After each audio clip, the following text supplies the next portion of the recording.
ঈদ মোবারক, ঈদ মোবারক, ঈদ মোবারক। ঈদের এমন স্পেশাল দিনে আপনাদের সাথে সুপার স্পেশাল রেসিপি যদি শেয়ার না করি তাহলে কি হবে? সেই জন্যই চলে আসলাম আপনাদের সাথে মুঘল যুগের খাবার শেয়ার করতে। আরে কেন মুঘল বলছি জানেন? কারণ আমার মিস্টার আমাকে এত বছর ধরে শুধু শুনিয়েই যাচ্ছে যে আমার নানি শাশুড়ি ওকে নাকি আস্ত মুরগি একদম ঘিয়ে ভেজে রোস্ট করে খাওয়াতো। তাই ভাবলাম এইবার ঈদে না হয় ওকে এটা গিফট হিসেবেই দিয়ে দিই। কি বলেন আপনারা? So hello everyone, this is Tasu and welcome to Raja বাচ্চাদের পিপি রেসিপি।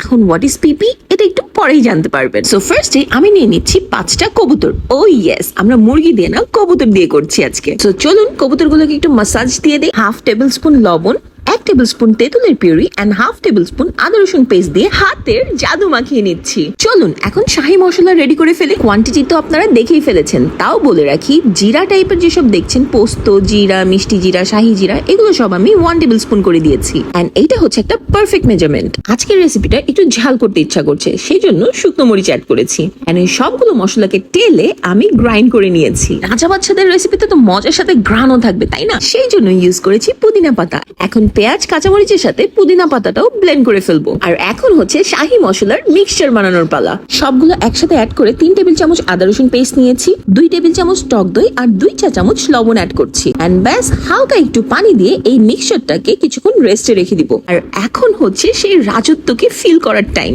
এই যে ঘি দেখছেন, উফ, ঘি যে আমি ঢালবো আর ঢালবো না।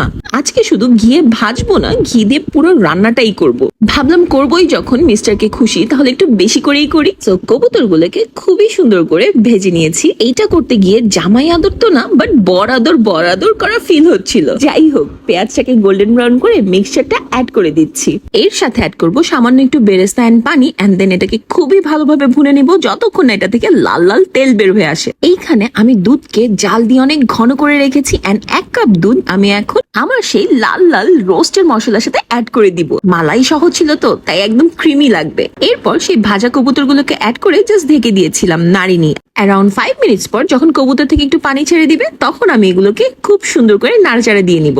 আমি এখানে 5টা সেদ্ধ ডিমও অ্যাড করেছি। আমার ডিমগুলোর সাথে প্রথম থেকেই ট্র্যাজেডি হচ্ছে, দেখেই তো বুঝতে পেরেছেন যে কি হয়েছে। একটু পরে আরো একটা হবে। যাই হোক, এরপর আমি 5 টিস্পুন কাজু, কিশমিশ, কাঠবাদামের পেস্ট করে রাখা ছিল সেটা অ্যাড করেছি। এই বাদাম অ্যাড করলে কেমন যেন একটা শাহী শাহী ভাব চলে আসে, তাই না? দেখতে একদম ক্রিমি হয়ে যায়। উফ উফ উফ। And here is my second tragedy. আমার 2টা ডিম ভেঙে গেছে।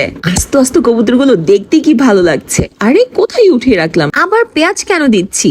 Let's find out. এন্ড এইখানে আমি এখন চিনি গুঁড়া চাল দিচ্ছি, যেটা আমি হাফ এন আওয়ারের জন্য ভিজিয়ে রেখেছিলাম। মোরগ পোলাও তো আমরা সবাই খাই, কিন্তু কবুতর পোলাও কি আমরা কখনো খেয়েছি? নামটা একটু কেমন লাগছে না শুনতে? সেজন্য আমি এটা নাম দিয়েছি PP, which is pigeon pulao.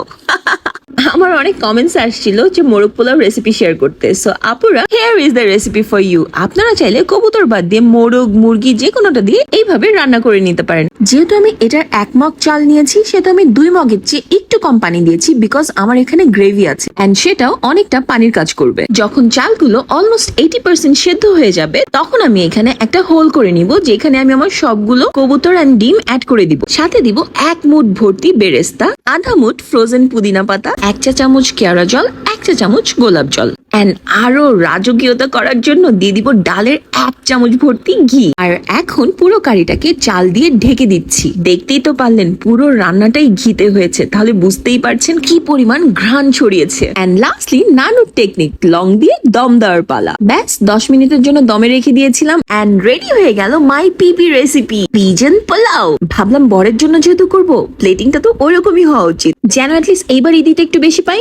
উফ, উপরের যে বেরেস্তা গুলো দাঁতের নিচে পড়ে না, যা ভাল লাগে তখন। আপনাদের কাছে কেমন লেগেছে আজকে আমার ঈদের স্পেশাল রেসিপি? ভালো লেগে থাকলে please don't forget to share with your কাছের এন্ড অলসো দূরের মানুষ। সবাইকে আবারও ঈদ মোবারক। So that's it for today. Thank you for watching. Tata, see you again.